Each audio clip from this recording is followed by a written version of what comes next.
All right, let's dive into one of Jane Austen's most beloved classics, Sense and Sensibility. Now, on the surface, sure, it's a story about finding a husband, but it's so much more than that.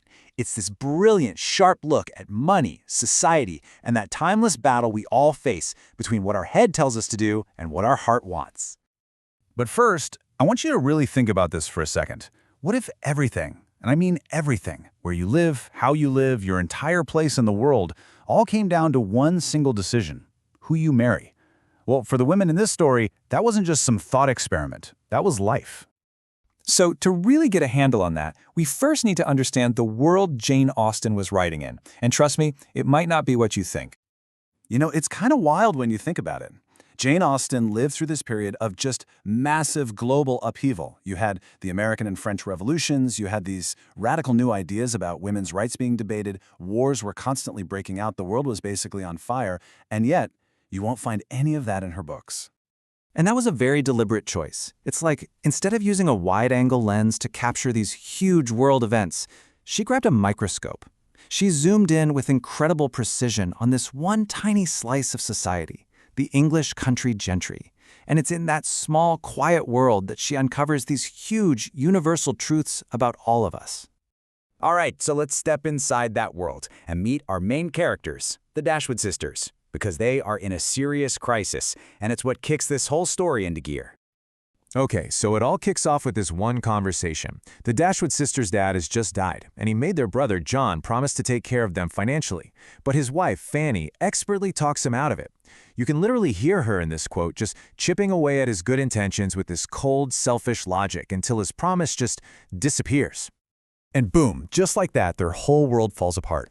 See, back then, the inheritance laws were pretty clear. The estate, the house, the money, it all goes to the male heir, John. So Mrs. Dashwood and her three daughters, Elinor, Marianne, and little Margaret, are suddenly left with no home and almost no money.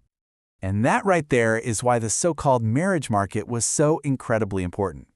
For women like Elinor and Marianne, finding a husband wasn't just about romance, it was basically a career choice. It was, quite literally, their only shot at a secure future. So the stakes, yeah, they couldn't be higher. And the way the two older sisters approach this high-stakes game couldn't be more different. In fact, the whole tension of the novel is wrapped up in these two competing philosophies, perfectly personified by Elinor and Marianne. This is the absolute core of the book. You've got Elinor, who is all sense. She's the practical, reserved one who thinks everything through and keeps her emotions locked down tight. And then there's Marianne, who is pure sensibility. She's all passion, all feeling, and she believes you should live life at full volume, no holding back. And this quote, it just perfectly sums up what Marianne is looking for in a guy. She wants passion, excitement, someone who lives life to the absolute fullest. And, well, she's pretty sure she's found all of that and more in the very handsome, very dashing John Willoughby. Now compare that to the guy Elinor's into, the kind of quiet, kind of awkward Edward Ferrars. Where Marianne is all about dramatic, wild landscapes, Edward's like, you know what, I'd rather have a cozy, practical farmhouse. He is the complete opposite of a fiery romantic hero, which of course is exactly what the sensible Elinor is drawn to. Of course, the sisters aren't just in a vacuum. Austen surrounds them with this incredible and often hilarious cast of supporting characters, basically a whole gallery of fools that she uses to make some seriously sharp points about their society.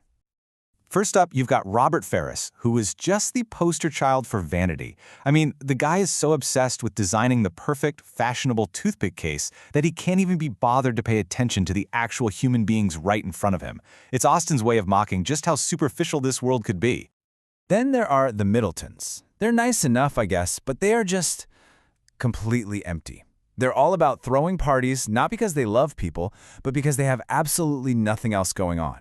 As Austen puts it, they have a total want of talent and taste. Ouch. And you can't forget the amazing Mrs. Jennings. She means well, but the woman has zero filter and no concept of personal boundaries. She's Austen's way of showing you just how inescapable the constant gossip and public scrutiny really was for young women like the Dashwoods. Okay, so we've got the money problems, the love stories, the hilarious side characters. But that brings us to the big question, right? Why are we still so obsessed with this book set in this tiny, specific world over 200 years later? Well, it's because if you strip away the bonnets and the ball gowns, you find stuff that is completely timeless. Heartbreak, worrying about money, dealing with annoying relatives, feeling pressured to be a certain way. That stuff never gets old because it's just part of being human.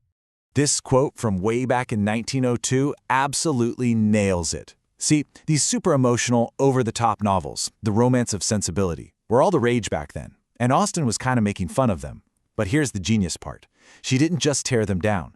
She took their best parts, that focus on deep emotion, and perfected it, grounding it in reality.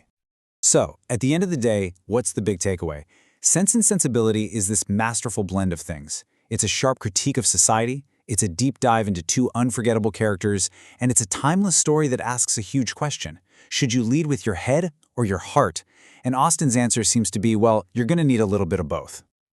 And that really brings it all back to you. As you go about your own life, making all these big decisions, it's a great question to ask yourself. In your own world of sense and sensibility, which sister are you?